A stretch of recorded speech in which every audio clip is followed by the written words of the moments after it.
আসসালামু আলাইকুম। আশা করি সবাই ভালো আছেন এবং সুস্থ আছেন। তো আজকে আলোচনা করব আপনাদের রেজাল্ট দেরি হওয়ার কারণ। তো এরকম বিষয় নিয়ে একটা ভিডিও করেছি, আজকেও বলে দিব এবং আপনাদের রেজাল্ট পিছানো হলে বা একটু রেজাল্ট দেরিতে হলে কি কি সুবিধা, কাদের বেশি সুবিধা, এই সকল সংক্রান্ত নিয়ে একটু আলোচনা করার চেষ্টা করব, যেন আপনারা এই শেষ মুহূর্তে অর্থাৎ রেজাল্ট নিয়ে যে টেনশনটা করছেন সেটা থেকে একটু কিছুটা মুক্তি পেতে পারেন। তো যারা নতুন আছেন অবশ্যই চ্যানেলটা সাবস্ক্রাইব করবেন এবং সকল তথ্য পাওয়ার জন্য আমাদের চ্যানেলটা বেল আইকনটা ক্লিক করে রাখতে হবে এবং আমাদের ইউটিউব চ্যানেলের সাথে সাথে আমাদের টেলিগ্রাম গ্রুপে অ্যাড হয়ে যেতে পারেন, যেখানে আমরা বিভিন্ন তথ্য আপনাদের দিয়ে থাকি। তো আশা করি সবাই যুক্ত হয়ে যাবেন। আসলে আপনাদের রেজাল্ট নিয়ে সংক্রান্ত কথাটা দেখেন, আপনাদের রেজাল্টটা কখন দিবে সেটা নিয়ে অনেকের টেনশন। তো আমি গত ভিডিওতে বলে দিয়েছি যে এটার মেন সমস্যাটা হচ্ছে ঢাবি যেহেতু সকল কার্যক্রম বন্ধ করে দিয়েছে এবং সকল ইউনিভার্সিটি তার একটা ইফেক্টে পড়ছে এর রেজাল্টের পিছনে। এটা শুধু আপনাদের না, এটা হচ্ছে আপনাদের জিএসটি, তো রেজাল্ট এখন বন্ধ আছে, সেকেন্ড মেরিট দেওয়ার পর সব কিছু বন্ধ।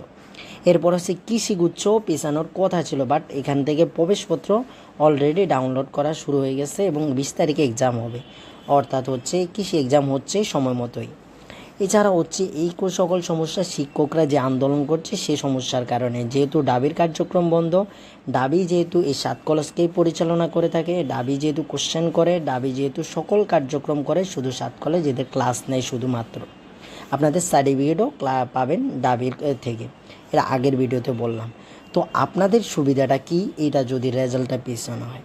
দেখেন, আমি একটা সমীকরণ দেখাই যে আপনাদের ধরেন রেজাল্টটা অনেক দেরিতে দিচ্ছে, রেজাল্টটা একটু দেরিতে দিচ্ছে, এটার জন্য সুবিধা।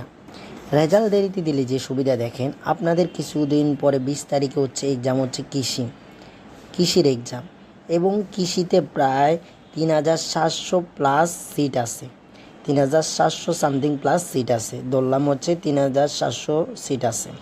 দেখেন এইখানের অনেকে আছে যারা 7 কলেজে এখনও ভর্তির জন্য, অর্থাৎ 7 কলেজে ভালো রেজাল্ট করেছে এবং ভালো পজিশনে আছে। এখন যদি তারা চান্স পেয়ে যায় কৃষিতে, তাদের অনেক অংশ বেশিরভাগে চলে যায়, বেশিরভাগ কি সবাই চলে যাবে যারা যারা চান্স পেয়ে যাবে। তখন আপনাদের যারা দূরবর্তীতে আছেন, অর্থাৎ 7 থেকে 15 16 কি পর্যন্ত আছেন, 1000 পর্যন্ত, 7000 থেকে 15000 16000 এরকম আছেন, তাদের জন্য খুবই এবং ভালো সাবজেক্ট এবং ভালো কলেজ এগুলো পাওয়ার অনেক সুবিধা হয়ে যাবে। এছাড়া জিএসটিও রেজাল্ট এখন আবার স্থগিত আছে। জিএসটিতে অনেকে চান্স পাবে, যারা দূরবর্তীতে আছে হয়তো চান্স পেতে পারে, যদি তারা জিএসটি থেকেও কৃষিতে আবার চলে যাবে।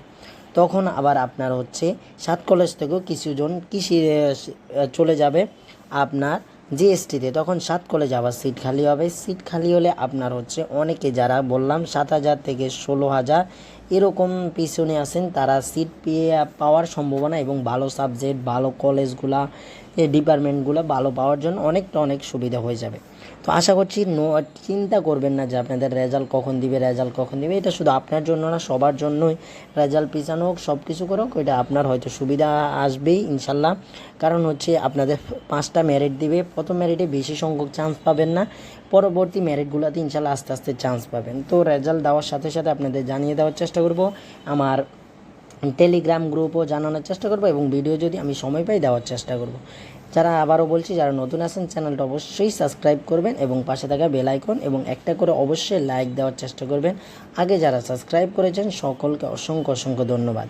সবাই ভালো থাকুন, সুস্থ থাকুন, আল্লাহ হাফেজ, আসসালামু আলাইকুম। যে কোনো সমস্যায় ইমেল অথবা কমেন্টে জানাতে পারেন, ইনশাল্লাহ চেষ্টা করব আপনাদের জানানোর জন্য। 5 ওয়াক্ত নামাজ পড়ার চেষ্টা করুন, এটাই আপনার জন্য একটা অনুরোধ, এবং আমাদের জন্য এবং নিজের জন্য, অন্যের জন্য দোয়া করার চেষ্টা করবেন। আল্লাহ হাফেজ, আসসালামু আলাইকুম।